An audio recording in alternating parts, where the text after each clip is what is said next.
Saudi ദേശീയ രക്തദാന ക്യാമ്പയിനിൽ പങ്കെടുക്കാൻ വിപുലമായ സൗകര്യങ്ങളുമായി ആരോഗ്യ മന്ത്രാലയം. രാജ്യത്തുടനീളമുള്ള 185 കേന്ദ്രങ്ങളിൽ നേരിട്ടെത്തി രക്തം നൽകാം. അല്ലെങ്കിൽ ആരോഗ്യ മന്ത്രാലയത്തിന് കീഴിലുള്ള ആപ്ലിക്കേഷനായ സ്വിഹത്ത് വഴി ഓൺലൈനിൽ ബുക്ക് ചെയ്തും ക്യാമ്പയിനിൽ പങ്കെടുക്കാം. പ്രവാസികൾ ഉൾപ്പെടെയുള്ള രാജ്യത്തെ മുഴുവൻ ജനങ്ങളും ക്യാമ്പയിനിൽ പങ്കെടുക്കണമെന്ന് സൗദി ആരോഗ്യ മന്ത്രാലയം അറിയിച്ചു. സൗദി ആരോഗ്യ മന്ത്രാലയം ആരംഭിച്ച ദേശീയ രക്തദാന ക്യാമ്പയിനിൽ രാജ്യത്തെ സ്വദേശികളും വിദേശികളുമായ മുഴുവൻ ജനങ്ങളോടും പങ്കാളികളാകാൻ ആവശ്യപ്പെട്ട് മന്ത്രാലയം.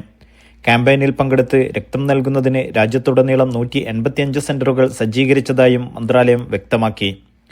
ഒപ്പം മന്ത്രാലയത്തിന്റെ മൊബൈൽ ആപ്ലിക്കേഷനായ സിഹത്തി വഴി ബുക്ക് ചെയ്തും ക്യാമ്പയിന്റെ ഭാഗമാകാൻ അവസരമുണ്ട്.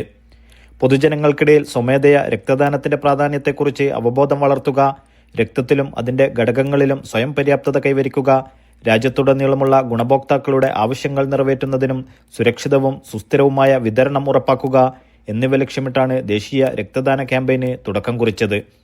മാനുഷിക പ്രവർത്തനങ്ങളിൽ പ്രചോദനവും മാതൃകയും സൃഷ്ടിച്ച് കിരീടാവകാശിയും പ്രധാനമന്ത്രിയുമായ മുഹമ്മദ് ബിൻ സൽമാൻ രാജകുമാരൻ ഇന്നലെ രക്തം നൽകി ക്യാമ്പയിന് ഔദ്യോഗിക തുടക്കം കുറിച്ചിരുന്നു. Naushad Irikkur, media 1, Dammam.